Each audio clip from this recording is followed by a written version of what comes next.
What's your theory on death? Story 1. You die. You return to exactly where you were before you were born. This is the shortest possible answer to one of the longest-running human questions, and there's something almost aggressive about its simplicity. You die. You return to the same state you occupied before your first breath, before your first cell divided, before any arrangement of matter happened to produce something that could wonder what happens when it stops. Not darkness, not silence, not floating peacefully, just the complete and total non-existence of any perspective from which anything could be experienced at all. The brutal elegance here is that most people who find this terrifying have already survived it once. The 13+ billion years between the Big Bang and the moment you became aware of anything were not experienced by you as 13 billion years of waiting in the dark. They were not experienced as anything because there was no you to experience them.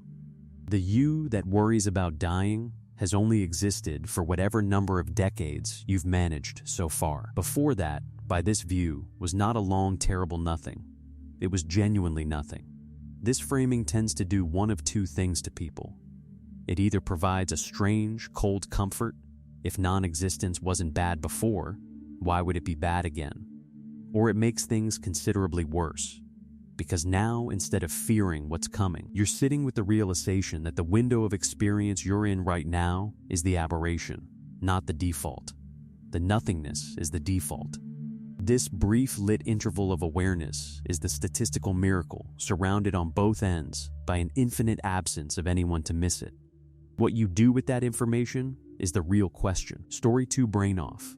Universe continues. You don't. The heat-death theory there's a version of the materialist view of death that doesn't just say you stop existing. It takes the courtesy of walking you all the way to the logical end of the road. Your brain stops working. The electrochemical patterns that generated something experienced as you dissipate. There's no more you, and there will never be any more you in any arrangement of matter again, because the specific pattern that you were required too many specific conditions to assemble once, let alone twice. And the universe continues without you. Not pausing, not noting the absence.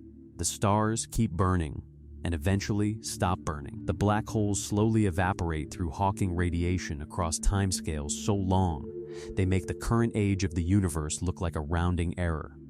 The remaining particles drift further and further apart into a cold, maximally disordered final state that physicists call heat death. Not hot heat, but the thermodynamic kind, where all energy differentials have equalized and nothing can happen anymore. Nothing at all. Forever. Infinity then stretches on in that condition, and you won't be there for any of it. Not watching it happen from somewhere. Not experiencing the waiting. Just not there. In the same way that the number 7 is not in the room you're sitting in right now. It's not hiding. It's not absent from the room. The concept of absence doesn't even really apply. It simply doesn't have the property of being in rooms.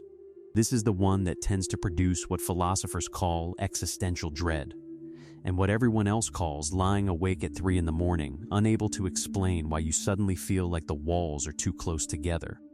Story 3, my boring theory. Death is probably like before you were born, and that part is actually fine. The honest version of materialism about death isn't that dramatic. No void you fall into. No eternal silence you experience as silence. Just the same arrangement that existed before you were born, which you didn't experience as bad because you weren't there to experience it as anything. The part that's actually uncomfortable, this response points out, isn't death itself. It's being alive long enough to understand that everything you care about is temporary. That's the actual cost of consciousness. You get to care about things, which means you get to lose them. Which means you spend a meaningful portion of your finite awareness understanding that you and everyone you love is operating on a countdown whose digits you mostly can't read. A person who lived and died without ever understanding that they were going to die would have been spared this specific kind of suffering. But that person also wouldn't have been able to write a poem about a person they missed. or plant a tree knowing they'd never sit in its shade, or make any of the other gestures that only make sense if you understand impermanence. The awareness of death is not separate from the things that give life weight. It's what creates the weight in the first place. So, death itself is probably fine. Or rather, it's nothing. It's the living with the knowledge of death that's the hard part. And that part doesn't have a clean resolution.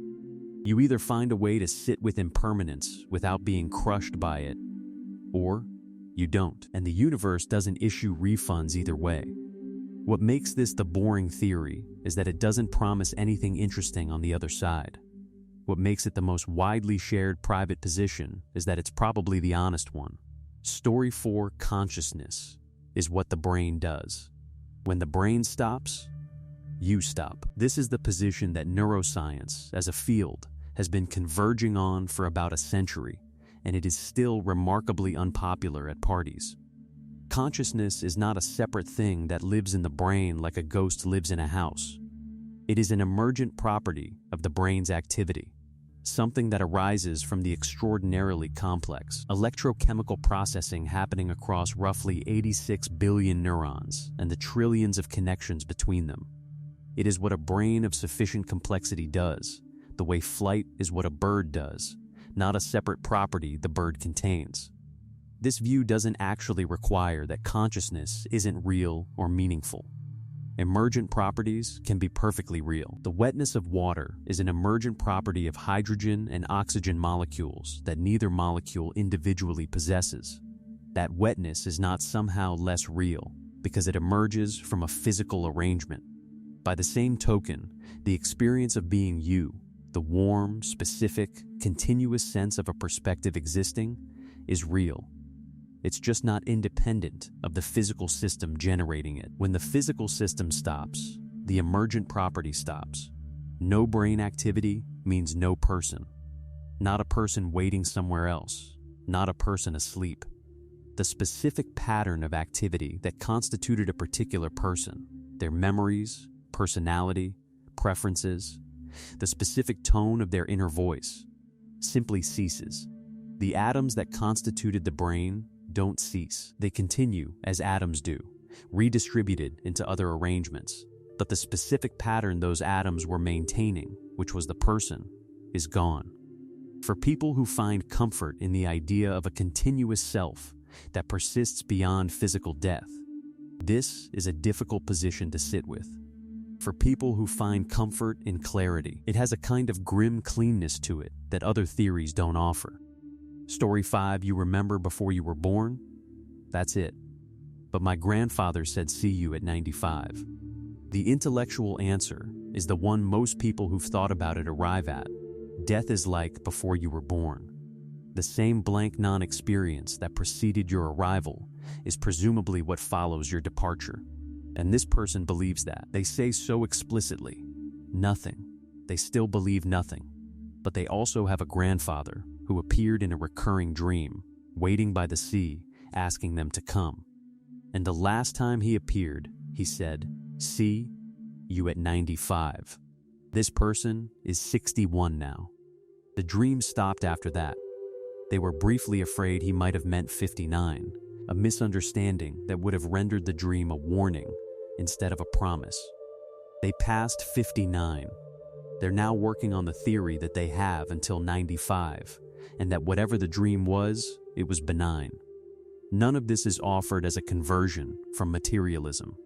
It's just sitting alongside the materialism, quietly not fitting. Being human is very complicated, they say, and that sentence is doing an enormous amount of work. What this story captures, and what makes it different from the other entries in this category, is the particular texture of grief-adjacent experience that doesn't resolve neatly into either believing or not believing. A dream that meant something to you doesn't prove anything about the afterlife. It doesn't need to. It's not competing with your philosophical position. It simply happened, and it still feels like it meant something. And you're carrying both of those things at once. The intellectual conviction that nothing persists, and the emotional experience of something that felt like your grandfather, telling you he would see you again. 95. He's working toward it. Story 6, when you die, you remain part of the world, like you did before you were born. This one is not making a claim about consciousness surviving. It's making a different and quieter point that you, right now, are matter and energy that has been part of this universe for billions of years before the particular arrangement that constitutes you was assembled. The carbon in your bones was forged in the interior of stars that no longer exist. The water in your cells has cycled through clouds, rivers, and the bodies of other organisms for geological timescales before reaching you. You are not a separate thing that arrived in the universe. You are a temporary pattern the universe is running. When the pattern ends, the material doesn't leave. It continues in other arrangements, cycling through the same processes it was cycling through before you existed. You'll be part of the universe forever, in the sense that the atoms that constituted you will continue to be part of the universe, reorganized into other configurations for as long as the universe continues to exist. The person who wrote this acknowledges they're not sure what this point means, but that it means something.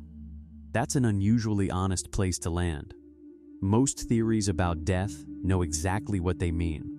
They make clear claims about what persists or doesn't, what's conscious or isn't. This one is sitting with a feeling rather than a claim. The feeling that disappearance into the material world is not as absolute as the word death implies, without being willing to dress that feeling up as a belief in personal immortality. It's a secular version of the scattering of ashes instinct, the desire to be returned to something, without pretending you know exactly what being returned means, or whether anything of you specifically is doing the returning. Story 7, that whole nothing that can't really be described even as nothing? Yeah, this response is doing something philosophically precise underneath its casual delivery.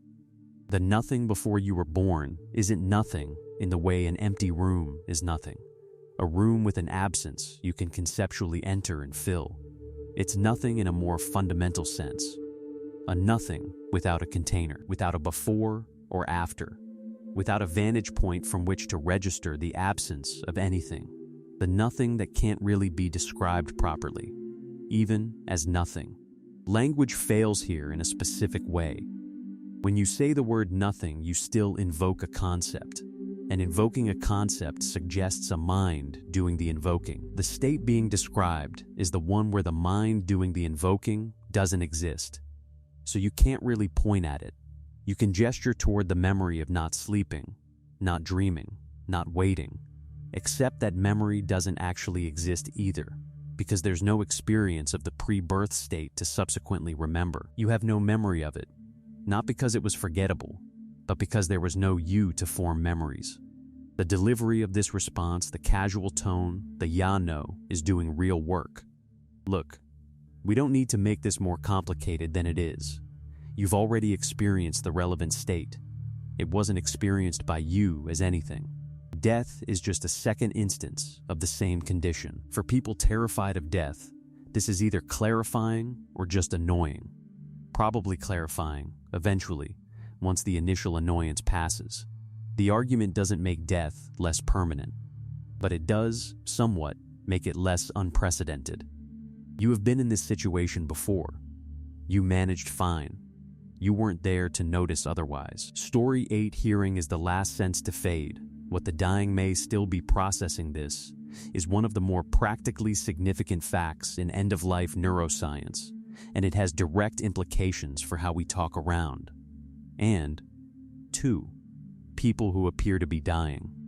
The auditory cortex, which processes incoming sound, is among the last brain regions to fall silent as consciousness fades. And clinical studies tracking brain activity in unresponsive patients have found measurable auditory processing continuing long after a patient has lost the ability to signal awareness through movement or speech. This was originally documented substantially in palliative care and hospice research, where the question had immediate human stakes. Do people who appear deeply unconscious or unresponsive still hear what's being said around them? The answer, based on EEG studies monitoring brain response to sounds and voices, appears to be yes, at least for some period. The auditory cortex continues generating electrical responses to environmental sounds even in patients who show no other signs of awareness, including patients who had been evaluated as deeply comatose. The practical implication that hospice nurses and palliative care workers have drawn from this, and have communicated to families for decades, is straightforward. Keep talking to them. Say the things you need to say. Assume they can hear you, because the evidence suggests that even when nothing is coming back, something may still be going in. The neurological explanation for why hearing persists longest may involve the relatively deep evolutionary roots of auditory processing and the brain's structuring of which functions are protected longest under conditions of failing energy supply and circulation. But the human significance of the finding is independent of the mechanism. The people we love may be receiving information we're sending, even after we believe the window has closed. The last conversation may be one-sided. It may still matter. Story 9, Eternal Nothingness. The void. No notes. 2 words, twice, that's the entirety of this response. And it's worth sitting with exactly how much work those 2 words are trying to do and where they fall short. The void is one of those phrases that has accumulated so much literary, aesthetic, and philosophical weight over centuries of use that it functions more as an atmosphere than a description.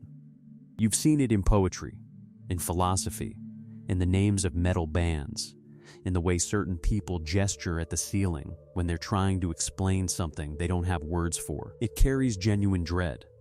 It is supposed to, but it's also doing something slightly dishonest. It implies a place.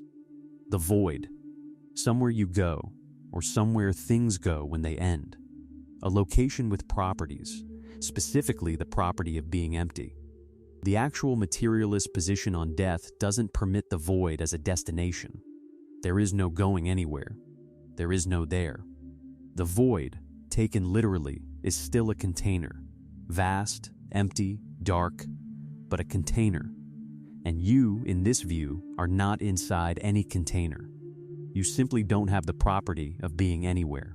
Eternal nothingness has the same problem. Eternal implies a duration you experience as long. Nothingness that feels like a long time is still an experience, still a something. The actual claim is, no duration experienced, no sense of time, no sense of anything, not even a sense of senselessness. But what's the word for that? There isn't one. Every word we have for absence still presupposes something to be absent from. So, eternal nothingness. The void. 2 attempts at pointing at the unnameable thing, landing somewhere in the general vicinity, and giving up, which might be the honest move. Story 10, Nobody actually dies of old age. Every death has a specific cause. In 1951, the United States government removed old age as an acceptable cause of death on death certificates. And while this sounds like bureaucratic housekeeping, it reflects something genuinely important about how death actually works biologically.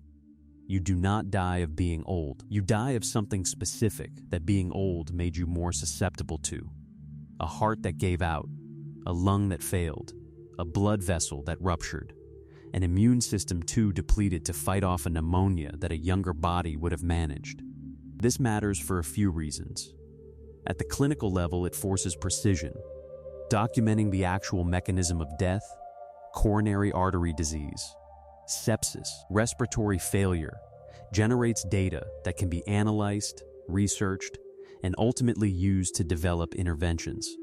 Old age as a cause of death produces no actionable information. The specific disease or system failure that killed an elderly person absolutely does. At the philosophical level, this reframing is quietly significant. Aging is better understood not as one thing, but as the accumulation of multiple interacting failure modes: cellular senescence, mitochondrial dysfunction, telomere attrition, chronic inflammation, each of which is, at least in principle, a discrete biological process that could be separately studied and potentially addressed. If you're not dying of old age, but of specific, mechanistically understandable failures, those failures are, at least conceptually, targets. This is the operating assumption behind the entire longevity research field. Whether it's comforting to know that your eventual death will have a specific medical name attached to it, is a matter of personal temperament. Some people find precision reassuring. Others prefer the gentler mythology of simply growing too old and drifting off. The death certificate doesn't care which you prefer. Story 11: Old age is not a cause of death. It never was. This fact surfaces twice in this collection, and the repetition is itself interesting. The idea that death happens through identifiable mechanism rather than through a gentle fading seems to be the part people find worth repeating, possibly because so much of the cultural language around aging and death is built on the comfortable fiction of simply wearing out. The 1951 removal of old age from death certificates was the formalization of a position medicine had been moving toward for decades. Physicians had long understood that what presents as dying of old age is always, on close examination, dying of something specific that old age enabled: the heart muscle exhausted by decades of work, the vascular system degraded by accumulated inflammation, the immune system no longer able to contain infections a younger body would dismiss. There's a confronting version of this, and an oddly reassuring one. Confronting: your body is not going to gracefully power down when it's run its course. It will fail at something specific, probably something that has been quietly building for years, and the mechanism will be documented. Reassuring: nothing about this is metaphysical or mysterious. Everything that kills you is, in principle, understandable and investigable. The specific failure that ends you is a failure mode that research can identify and sometimes prevent. The persistence of old age as a conceptual cause of death in popular thinking may reflect something psychological: the preference for a narrative of completion over a narrative of breakdown. Dying of old age sounds like finishing. Dying of heart failure sounds like losing. Biologically, they are identical events described in different registers. The death certificate insists on the accurate one. Most of us are still working in metaphor, and probably will be until the moment the specific thing happens. Story 12: Post-mortem vocalizations. The dead can groan, moan, and sigh. This is not folklore. This is documented biological mechanics, and it is one of the more viscerally alarming pieces of factual information in human anatomy, which is a competitive category. When a body begins decomposing, bacteria produce gas as a byproduct of the biochemical processes involved in breaking down organic tissue. This gas accumulates throughout the body's cavities, including the lungs and pleural space. As the body is moved, shifted by investigators, funeral workers, or the simple physics of an unattended corpse settling into a different position, this gas can be forced upward through the airway, past the larynx, and through the vocal cords. The vocal cords, which in life are tensioned by muscular control, retain some of their physical structure for a period after death. Gas passing through them produces vibration. The sound that results is a groan, a moan, or a sigh, coming from a corpse. The people who encounter this most frequently are medical examiners, funeral home staff, and emergency workers who move bodies in field conditions. It is sufficiently common that training in these professions specifically addresses it, to prevent panic responses among new professionals encountering it for the first time. Knowing it can happen does not, based on accounts from people in these fields, make it entirely undisturbing when it does. The biological reason for this is simply that the vocal cords happen to be in the path gas takes when exiting a decomposing body under pressure. It is not a design feature. It is an accidental byproduct of anatomy. The body is not trying to communicate. It is releasing gas through a structure that generates sound when gas passes through it. This is enough to keep you awake. You're welcome. Story 13: Corpse wax. What happens when a body turns itself into a natural preservative in the right conditions? Cool, wet, and oxygen deprived. Something genuinely strange can happen to a decomposing body. Instead of the usual breakdown sequence, the fats in human tissue undergo a chemical transformation called saponification, converting into a grayish white, waxy substance that chemists call adipocere, and that historical investigators, with considerably more directness, called corpse wax or grave wax. The process is driven by anaerobic bacteria, which in the absence of oxygen metabolize fatty acids into fatty acid soaps, a class of compounds that happen to be remarkably stable, resistant to further bacterial breakdown, and hydrophobic in ways that slow the entry of additional moisture and microbial activity. What starts as a body in the early stages of decomposition can, in the right conditions, essentially preserve itself, halting further breakdown and leaving behind a waxy shell that retains the external shape of the original body long after any normal timeline for decomposition would have reduced it to bone. Adipocere formation has been documented in bodies recovered from waterlogged graves, submerged environments, and sealed containers where anaerobic conditions were maintained over extended periods. Cases have been documented where the resulting preservation lasted for decades, with bodies retaining enough structural integrity to be identified even after very long submersion. Forensic investigators find this useful.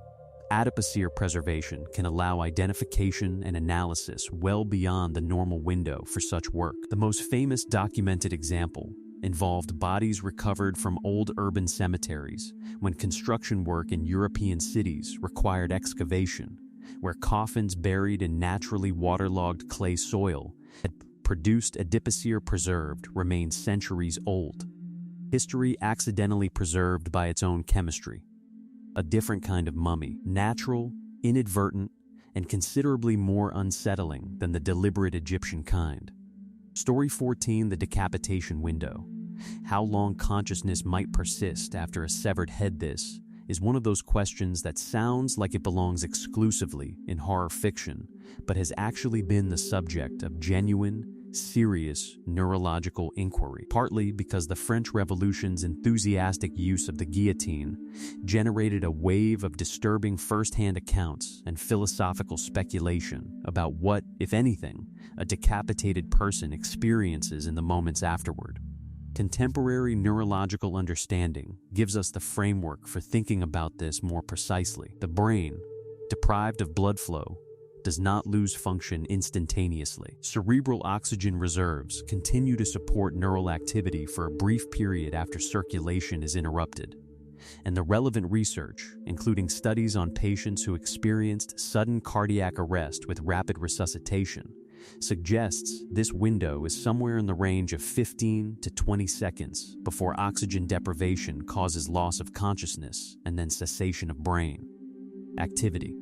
Animal studies, particularly with rats, have confirmed that EEG activity consistent with conscious processing persists for seconds after decapitation, with a characteristic burst of activity in certain frequency bands before shut down.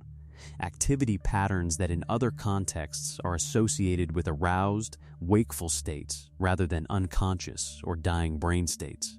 The historical anecdotes from the guillotine era are impossible to verify clinically, but they point in a consistent direction. Witnesses, including physicians who specifically position themselves to observe and record, reported seeing facial expressions change, eyes move, and in some cases the face appearing to respond to auditory stimulation in the seconds after decapitation. Whether these represent genuine conscious processing or post-mortem neural reflexes is something the available evidence doesn't fully resolve. What the neuroscience does suggest is that whatever the experience of violent death is, it is probably not instantaneous. Story 15, hair and nails don't grow after death. The skin just shrinks away. This is one of those facts that feels like it should be reassuring, but somehow lands as slightly more unsettling than the myth it replaces. Hair and nails do not actually continue growing after death. The popular belief that they do is an optical illusion. And understanding how the illusion works makes it difficult to unremember once you know. The process goes like this. Immediately after death, the body begins to dehydrate. One of the more visible early signs of this dehydration is the retraction of skin as it loses moisture and tightens. The skin around fingernails and toenails pulls back toward the digit, exposing more of the nail than was visible during life. The skin around hair follicles similarly retracts, causing hair to appear to protrude further from the scalp than it did when the person was alive. The result, observed by people preparing bodies or encountering them in archaeological or forensic contexts, is that the hair and nails appear longer than they were at the time of death, not because they grew, but because the skin retreated, making visible portions that were previously beneath the surface or simply not apparent due to skin tension. This was misinterpreted throughout history as post-mortem growth, partly because the explanation requires understanding skin dehydration mechanisms that weren't clearly understood until modern pathology, and partly because the alternative explanation is almost more disturbing than the myth. Hair growing after death implies a body that hasn't quite finished living. Skin retracting to expose more hair implies a body that is very efficiently, very actively becoming no longer what it was, right in front of you at a cellular level. The myth is neater. The reality is probably more instructive about what death actually involves. Story 16, Orchard Theory. What if consciousness is quantum, and death releases it into the universe? The Orchestrated Objective Reduction Theory, ORCH-OR, proposed by physicist Roger Penrose and anesthesiologist Stuart Hameroff, is a genuinely serious scientific hypothesis that sits at the intersection of quantum mechanics, neuroscience, and the deeply unresolved problem of consciousness, and it has implications for death that go considerably beyond the standard materialist picture. The core claim is that consciousness is not simply a product of classical computational processes happening in neurons, the electrical signaling, the neurotransmitter cascades, the information processing that conventional neuroscience describes. Instead, ORCH-OR proposes that consciousness originates in quantum processing occurring within microtubules, protein structures found inside neurons, where quantum superposition and entanglement allow computations of a fundamentally different and more powerful kind than classical neural signaling achieves. The death implications follow from quantum mechanics' conservation of information. In quantum systems, information is not destroyed. It transforms, redistributes, maintains its existence in some form. If consciousness is genuinely a quantum phenomenon, Penrose and Hameroff have suggested, then the quantum information constituting conscious experience might not simply cease when the biological structures supporting it collapse. It might dissipate into the quantum field at large, redistributing into the broader universe in a form that is no longer organized into the specific pattern that constituted a person, but that nonetheless persists in some sense. Mainstream neuroscience is skeptical of ORCH, pointing to the difficulty of maintaining quantum coherence in the warm, wet, noisy environment of a living brain, where most quantum effects would be expected to decohere almost instantaneously. Penrose and Hameroff have responses to this objection. The debate is ongoing and genuinely unresolved. Whether the theory is correct or not, it is a reminder that the materialist picture of consciousness as classical computation is not the only scientifically serious option on the table. Story 17, The Permissive Brain. What if the brain filters consciousness rather than creating it? This is one of the more philosophically interesting non-materialist positions on consciousness, and it's worth understanding precisely because it's not asking you to believe in anything obviously mystical. It's offering a different interpretation of the same neuroscientific data that the standard materialist view is based on. The standard view, which most neuroscience textbooks teach, is that the brain produces consciousness, that subjective experience is generated by, and therefore dependent on, brain activity.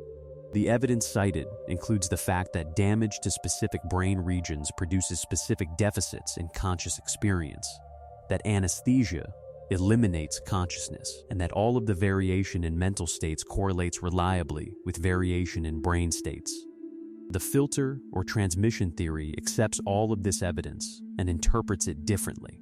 Brain damage impairs consciousness not because the brain was generating it, but because the brain was transmitting or filtering it, and the damage disrupts the filter. Anesthesia shuts down the receiver, not the source. The correlation between brain states and mental states reflects the brain's role as an interface between consciousness and physical reality, not as the sole author of consciousness. This position has a long philosophical history. William James entertained it.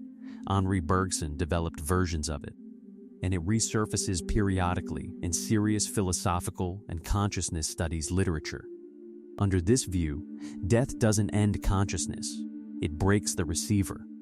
Consciousness, being something other than and prior to the physical brain, expands back to its unfiltered, unmediated state once the filtering mechanism is removed. Whether this is comforting or alarming depends on what you think an unfiltered, unmediated state of consciousness would actually be like.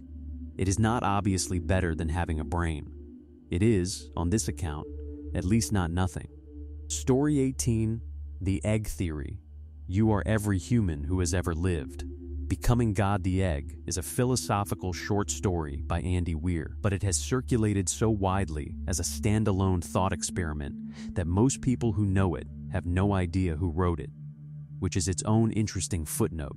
The premise: the universe contains exactly two entities, God and you.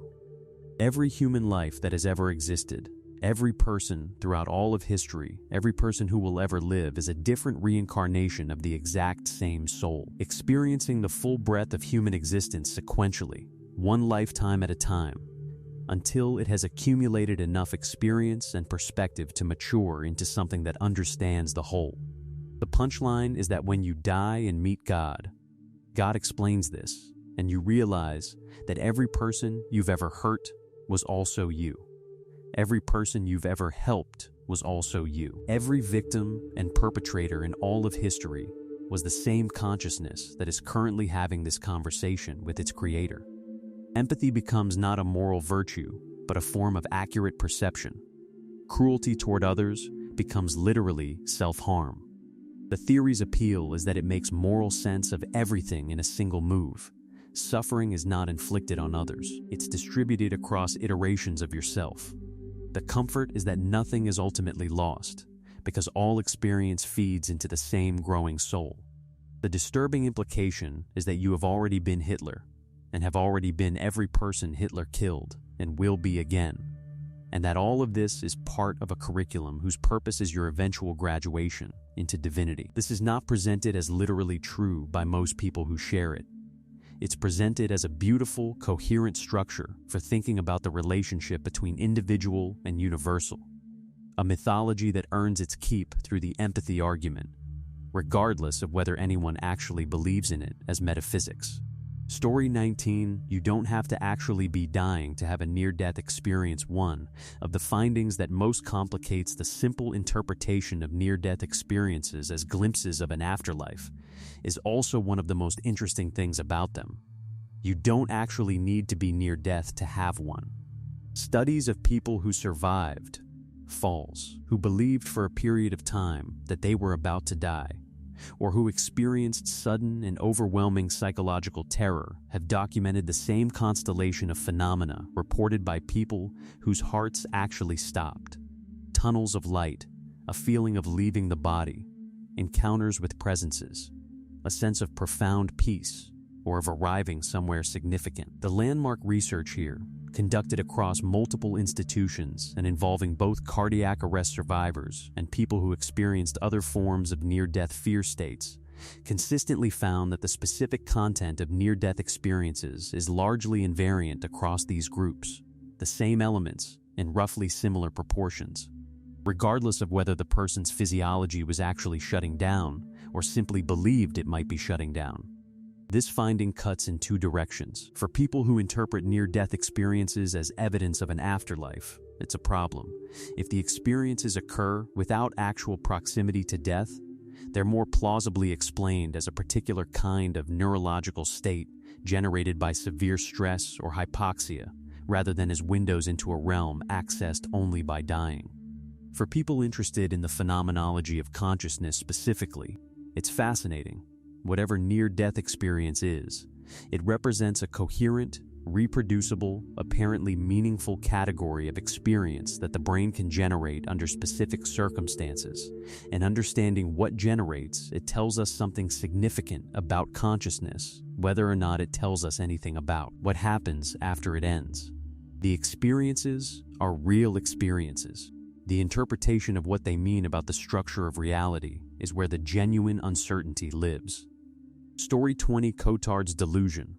The rare psychiatric condition that makes people believe they're already dead. Cotard's delusion is a real, documented psychiatric syndrome in which a patient develops the fixed, delusional belief that they are dead, have lost their organs, or have ceased to exist as a person.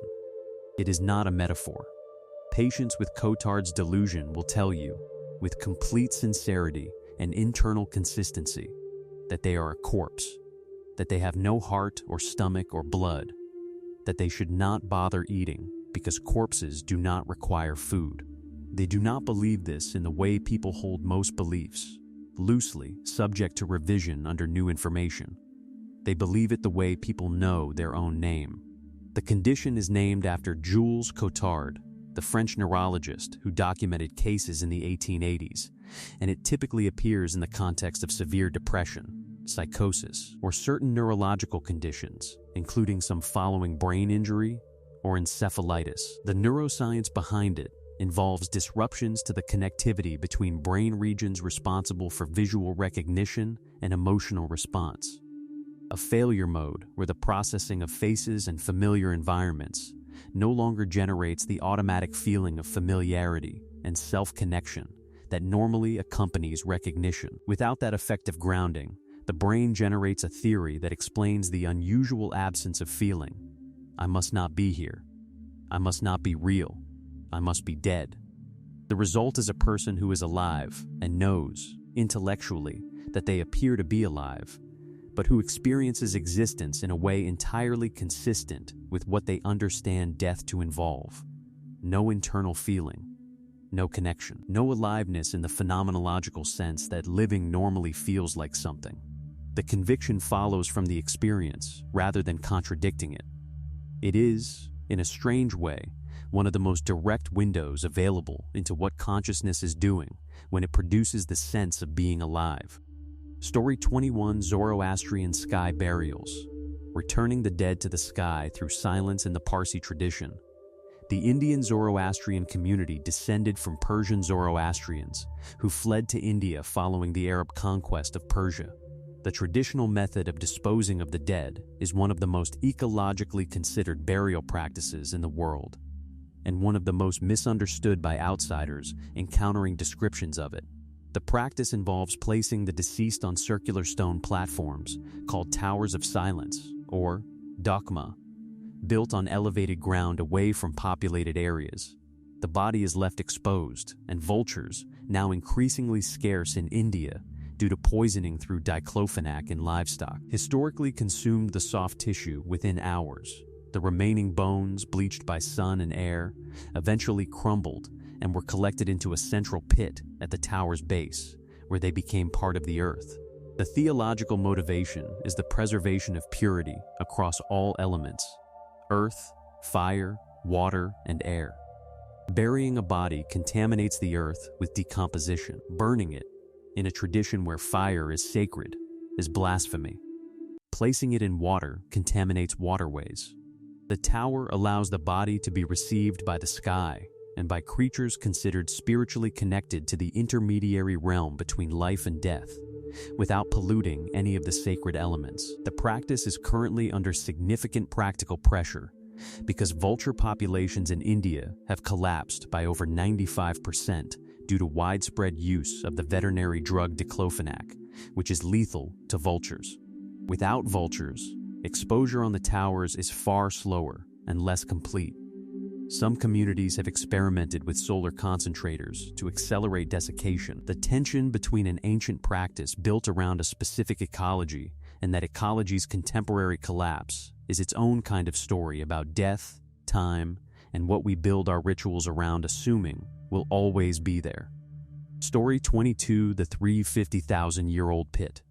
Evidence that ritualistic burial predates modern humans in a cave system in Atapuerca, Spain. At the bottom of a natural shaft some 14 meters deep called the Cima de los Huesos, the Pit of Bones, archaeologists have recovered the skeletal remains of at least 28 individuals of the species Homo heidelbergensis, a hominin that predates anatomically modern humans by hundreds of thousands of years with the deposit dated to approximately 430,000 years ago. The accumulation is not the result of predation or accidental death. The shaft itself contains essentially no other animal remains, no tools from daily use, no food debris, no evidence of habitation. The bodies appear to have been deliberately carried to and deposited in this specific location, repeatedly, over what analysis suggests was an extended period. One artifact was recovered from the deposit, a single rose-colored quartzite hand axe, a tool type associated with significant effort and symbolic value in this period, placed among the dead and apparently not used as a tool. The implication, which most archaeologists working on the site accept, is that Homo heidelbergensis practiced something that functions as ritualistic disposal of the dead, not simply removing a body from a living area for hygienic reasons, but choosing a specific, out-of-the-way location, repeatedly returning to it with the dead, and including an object of apparent significance in the deposit.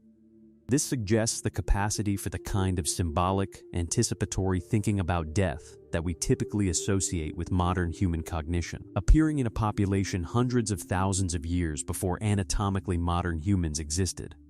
Whatever sense of the dead as meaningful, as requiring something from the living, as warranting a specific and non-functional response, that sense is considerably older than us. Story 23: Edison's Last Breath, the test tube that may contain a genius's final exhale at the Henry Ford Museum in Dearborn, Michigan. Among a collection that includes Abraham Lincoln's chair from Ford's theater and the limousine in which John F. Kennedy was assassinated, there is a small glass test tube that Henry Ford allegedly received from Charles Edison, Thomas Edison's son, shortly after Thomas Edison died in October 1931. Ford's account, and this story travels almost entirely through Ford's own telling of it, is that he asked Charles Edison to hold a test tube near his father's mouth during the final moments of death and seal it immediately afterward, capturing the last breath of the man who had given the world the phonograph, practical electric light, and the motion picture camera. Ford, who deeply admired Edison and their friendship was one of the most famous in industrial history, reportedly wanted to preserve something of his friend's essence. Whether the sealed tube actually contains Edison's last breath is unknown and unverifiable. Breath does not retain identifiable markers in the way that, say, Na does. The tube cannot be opened for analysis without destroying whatever it contains. The story cannot be confirmed or falsified. Ford's account is the primary source, and it is not clear that any independent witness corroborated the specific moment of collection. What makes this artifact genuinely interesting, beyond its morbid sentimentality, is what it reveals about the desire to retain something of a person after they are gone. Not their ideas, not their work, not their image, all of which Ford also preserved extensively, but the last specific, physical thing their body produced, the breath leaving a body for the final time as a collector's item. Grief expressed as material culture, the impulse is entirely human, which is part of why the story keeps getting told. Story 24: Mourning Eyebrows. Ancient Egyptians shaved theirs. When their cats died, the ancient Egyptians' relationship with cats occupies a genuinely unusual position in the history of human-animal relationships, combining practical utility, religious reverence, and an emotional investment in specific individual animals that produced mourning practices that would look extreme even by the standards of contemporary pet ownership. Cats in ancient Egypt served the obvious purpose of controlling vermin in grain stores and homes, which was genuinely important for a civilization whose wealth and stability rested substantially on agricultural surplus. But the religious dimension went considerably further. Bastet, one of the more significant deities in the Egyptian pantheon, was associated with the protective qualities of the cat, the same animal that kills snakes, protects the home, and is simultaneously domestic and capable of genuine ferocity. Sacred cats were kept at temples dedicated to Bastet, and the killing of a cat, even accidentally, was reportedly punishable by death. The mourning practice reported by Herodotus, who is our primary source for this, and whose reliability on Egyptian customs is disputed by some historians, describes households shaving off their eyebrows as a public, visible sign of grief following the natural death of a household cat. Eyebrows would then be allowed to regrow as part of the mourning period coming to an end. This was apparently a recognized social signal, communicating to the surrounding community that a death had occurred in the household and that the household was in a state of grief. Setting aside the question of verification, what's interesting about this practice is what it assumes: that the death of an animal is a legitimate, publicly acknowledged, socially recognized cause of grief, serious enough to warrant a visible, sustained external marker. 3,000 years before anyone wrote think pieces about whether it was embarrassing to cry at a pet's funeral. Story 25 selfies kill more people annually than shark attacks. This fact has been circulating as a headline for several years, and the underlying data, aggregated from news reports and incident databases across multiple countries, consistently finds it to be true, or at least true by most definitions and methodologies used to count deaths attributable to selfie-taking. Globally, several dozen people die each year in incidents where attempting to photograph oneself is identified as the causal factor. Global shark attack fatalities most years run to fewer than 10. The mechanisms vary and are almost entirely the product of physics rather than technology. You don't die from the camera. You die from doing something physically dangerous while diverted by the process of photography. Falls from heights at scenic overlooks and cliffs. Being struck by vehicles while standing in roads or on rail tracks. Drowning in bodies of water. In a smaller number of documented cases, encounters with wildlife at closer range than was safe, approached specifically for the photograph.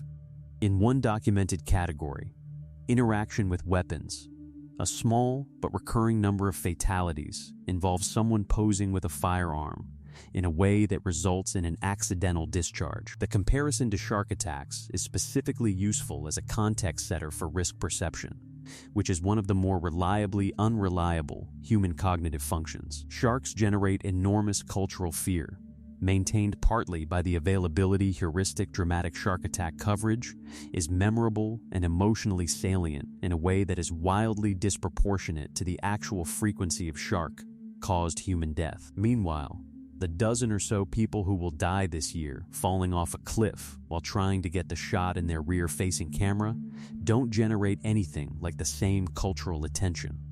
The relevant cognitive phenomenon here is risk salience, not risk reality. Sharks look dangerous in a way that phones don't, regardless of which one is actually more likely to kill you. Story 26 malaria may have killed half of every human being who has ever lived. This is one of those statistics that is difficult to fully absorb on first encounter, partly because the scale is so large, it stops feeling like a number and starts feeling like a category error. Roughly 109 billion humans have lived and died since the emergence of anatomically modern Homo sapiens. The estimate that malaria may be responsible for roughly half of those deaths, approximately 52 billion people across the full span of human history, comes from epidemiologists and evolutionary biologists working backward from our understanding of malaria's historical range, transmission dynamics, and virulence in populations without modern medicine. The figure is genuinely uncertain. Direct records of malaria mortality go back only a few centuries. Before that, the estimate relies on inference, the geographic distribution of ancient Plasmodium parasite strains, the evidence of evolutionary pressure malaria has exerted on human genetics, the global prevalence of sickle cell trait being one of the most famous examples, a mutation that confers partial malaria resistance at the cost of sickle cell disease in homozygous carriers, and models of child mortality in tropical climates before modern medicine.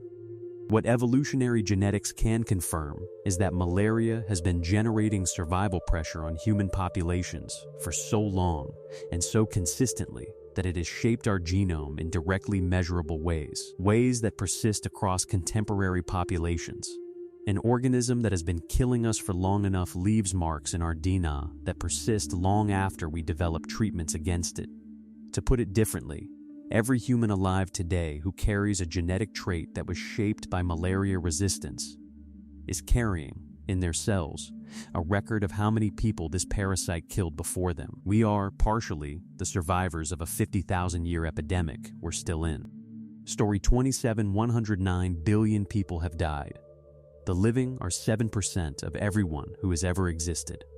Demographers have attempted to calculate the total number of humans who have ever lived. Not currently alive, not historically alive in any given century, but the complete aggregate across all of human history since the emergence of anatomically modern Homo sapiens roughly 200 to 300,000 years ago. The estimate most widely cited, developed through population modeling by researchers at the Population Reference Bureau, comes to approximately 109 billion people. The approximately 8 billion people currently alive therefore represents something in the range of 7% of every human being who has ever existed, which means 93% of all humans who have ever lived are currently dead, and which means the living, at any given moment in history, are a small minority of the total population of humanity if you count across all time rather than just right now. This fact tends to produce a specific kind of vertigo when it lands properly. Most of the time, we think of the dead as the exceptional condition, the people who have left, and the living as the norm. The numbers suggest the reverse. Life is the temporary state.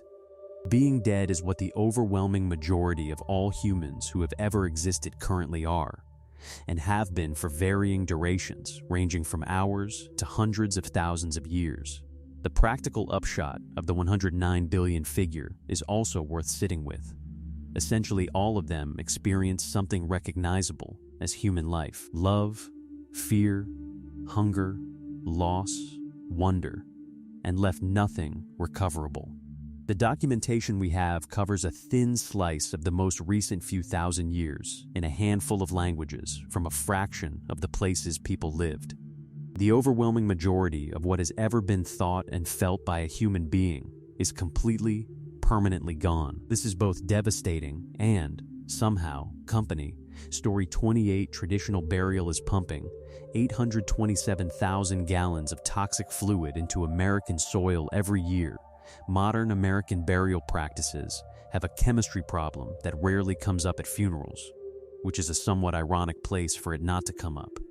The embalming process standard in American funeral culture, which involves replacing the blood in the circulatory system with a preservative solution to delay decomposition long enough for viewing and services, uses formaldehyde as its primary preservative, along with methanol and other chemical components, in quantities that, aggregated across the roughly 2 million deaths that occur in the United States annually, and the high proportion of those that involve embalming, total to an estimated 827,000 gallons of fluid per year being interred directly into the soil through traditional burial. Formaldehyde is a known human carcinogen. It's the same substance that OSHA regulates in occupational exposure limits for funeral home workers, who face elevated health risks from chronic formaldehyde exposure as a documented occupational hazard of the profession. When formaldehyde enters soil through buried bodies, it eventually breaks down. But during the breakdown process, it interacts with soil chemistry and groundwater in ways that have raised legitimate environmental concerns, particularly in densely buried historic cemeteries with high burial concentrations. The environmental alternatives are more ecologically benign in different ways and with different trade-offs. Cremation avoids the embalming chemistry but generates emissions and is energy intensive. Natural or green burial, placing an unembalmed body in biodegradable materials directly in the soil, avoids both problems and is gaining regulatory approval in a growing number of jurisdictions. Aquamation, or alkaline hydrolysis, uses water and potassium hydroxide to accelerate natural decomposition and produces no direct atmospheric emissions. Human composting is now legal in several U.S. states and converts remains into soil amendment. The infrastructure of American death has its own carbon footprint and its own chemistry. It's a genuinely under-discussed dimension of what we do with the people who are gone. Story 29: terminal lucidity. The medically unexplained return of consciousness before death terminal lucidity is one of the most well-documented and genuinely scientifically puzzling phenomena in end-of-life medicine, and it remains without a satisfying neurological explanation despite being consistently reported by clinicians and caregivers across centuries and documented in medical literature in increasing detail since the 19th century. The phenomenon, a patient who has been severely cognitively impaired for months or years, whether through Alzheimer's disease, advanced dementia, a brain tumor, or some other condition causing significant physical destruction of brain tissue, unexpectedly regains full or near full cognitive function in the days, hours, or sometimes minutes before death. They recognize family members they haven't recognized in years. They carry on coherent conversations. They speak clearly about their lives, their relationships, what matters to them. And then they die. What makes this medically baffling is the structural state of the brain at the time it occurs. In advanced Alzheimer's or severe dementia, the physical tissue responsible for memory, personality, and coherent thought has been measurably, irreversibly destroyed, not functionally impaired, but structurally gone. Post-mortem examination of patients who experience terminal lucidity has confirmed that the brain at the time of the lucid episode was, in terms of tissue integrity, the same as it was before, not temporarily improved. The neurons were not repaired. The plaques were not cleared. The structure that generated the functional thought apparently did not exist in the condition you would expect to generate it. The explanations that neuroscientists have offered include compensatory neural pathway activation, the possibility that more brain substrate was functional than imaging suggested, and other mechanistic proposals. None have been fully satisfying given the documented severity of structural damage in confirmed cases. Terminal lucidity remains documented, frequently occurring and genuinely unexplained.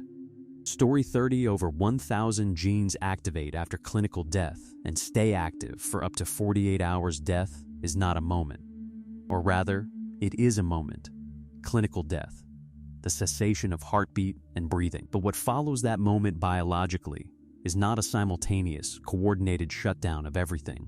It is a cascading, somewhat chaotic process that takes time, and researchers studying this process using genomic analysis have found something genuinely surprising about how it unfolds at the genetic level.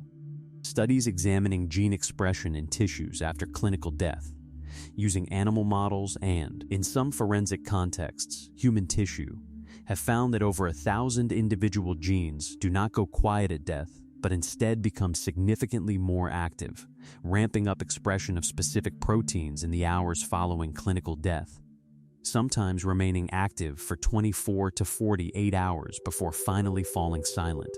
The categories of genes involved are revealing. Many are genes associated with inflammation and the immune system, the body continuing to attempt to fight infection or injury that triggered the death process.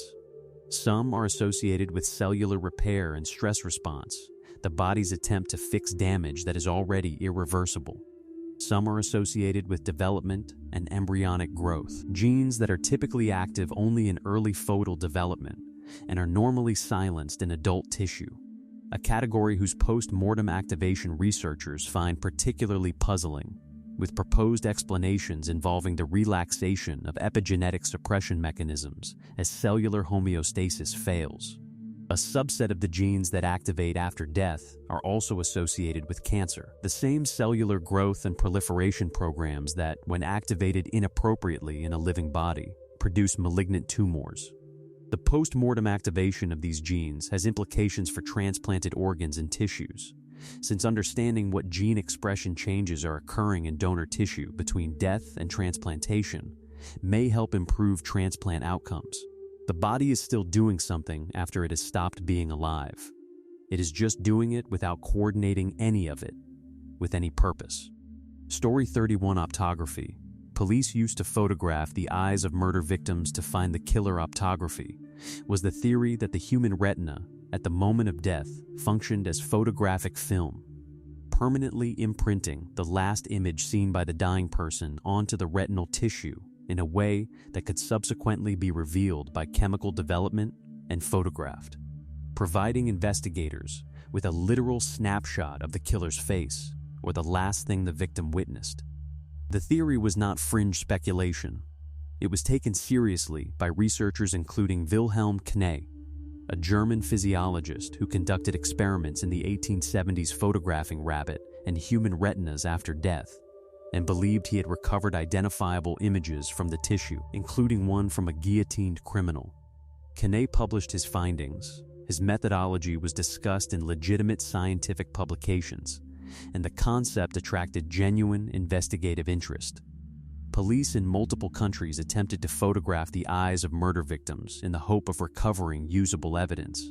The biology of why this cannot work is now well understood. The retina contains photoreceptors, rods and cones, that respond to light by triggering electrochemical signals that travel to the brain, which constructs visual experience from those signals. The retina is an active signal transducer, not a passive recording medium. It does not retain a fixed image between signal and brain processing, the way a photograph retains a fixed image in developed chemical film. The last light pattern that struck a retina cannot be recovered from that retina after death, because the retina was never storing the image in the first place. It was transmitting it. What Kné saw in his experiments were the shadows and patterns produced by blood vessels and retinal anatomy itself, interpreted through the expectation that a meaningful image should be there. The murder victims yielded nothing. The theory was quietly abandoned. The detectives who had been photographing dead eyes were never going to find what they were looking for. Story 32, The Smell of Death, is an ancient alarm system hardwired into your brain. Putrescine is a chemical compound produced during the decomposition of organic tissue, specifically through the breakdown of the amino acid ornithine by bacteria engaged in putrefaction. Its name comes from the Latin for rot, and it is one of the primary contributors to the characteristic smell of decomposing organic material, including decaying flesh. The interesting evolutionary dimension of putrescine is not simply that it smells bad, which is a fairly low bar for scientific interest. It's that humans appear to have evolved a highly specific, hardwired olfactory response to it that operates, at least partially, below the level of conscious recognition. Experimental studies have exposed subjects to subconscious concentrations of putrescine, concentrations below the threshold of conscious detection, where subjects did not report noticing any smell, and measured their subsequent physiological and behavioral responses. The results were consistent. Exposure to subthreshold putrescine concentrations triggered measurable increases in alertness and physiological arousal, heightened anxiety responses on standardized measures, and, particularly interesting given that death smells might imply predators rather than competitors, increased aggressive responses in social competitive scenarios. Subjects primed with subconscious putrescine exposure behaved as though they were in an environment where danger was proximate, even with no awareness of detecting any odor. The proposed explanation draws on evolutionary logic. In a world before modern death practices, a smell of decomposition in your immediate environment was a meaningful signal. Something died nearby, which could mean a predator was present, which could mean you were in danger. An organism with a rapid, automatic, pre-conscious arousal response to that signal had a survival advantage over one that had to consciously register and interpret the smell before responding. We have inherited that alarm system intact. It just no longer has much to alarm us about at the grocery store. Story 33, Mellification. The ancient practice of turning humans into honey-based medicine mellification is documented in historical sources, including Chinese medical texts. Though these sources are at some remove from contemporary observation, and the practice is difficult to verify archaeologically, which places it in the category of historically reported but not definitively confirmed practices, rather than documented fact in the strictest sense. With that caveat, the description is worth engaging with because what it describes is genuinely extraordinary. The practice, as described in these texts, involved an elderly person near the end of their life voluntarily entering into a process of mellification, gradually replacing their entire diet with honey, consuming honey exclusively, and in increasing quantities over the final weeks or months of life, until their biological outputs, sweat, urine, and eventually even their bodily wastes, became saturated with honey compounds. Upon death, the body was then sealed inside a stone sarcophagus filled entirely with honey, rather than being interred in earth. After approximately a century sealed in the honey medium, honey being one of the most effective natural preservatives known, due to its low moisture content, acidic pH, and antimicrobial properties including hydrogen peroxide generation, the sarcophagus was opened, and the resulting mellified human remains were broken into fragments and administered as medicine, specifically for the treatment of severe bone fractures and major physical trauma, with reported efficacy described in the texts. The honey component of this practice is not implausible from a chemical standpoint. Honey's preservative properties are well established and documented, and were exploited in multiple ancient cultures. The deliberate human mellification process and the subsequent medicinal use are considerably harder to evaluate without more direct evidence. What is not in question is the human instinct this describes, the desire to transform death into something useful, something that continues to act in the world long after the person has left it. Story 34: Safety coffins, the coffin bells, and air tubes invented for premature burial taphophobia, the fear of being buried alive, experienced a documented surge in intensity during the cholera epidemics that swept through Europe in the 18th and 19th centuries, and for reasons that are medically understandable.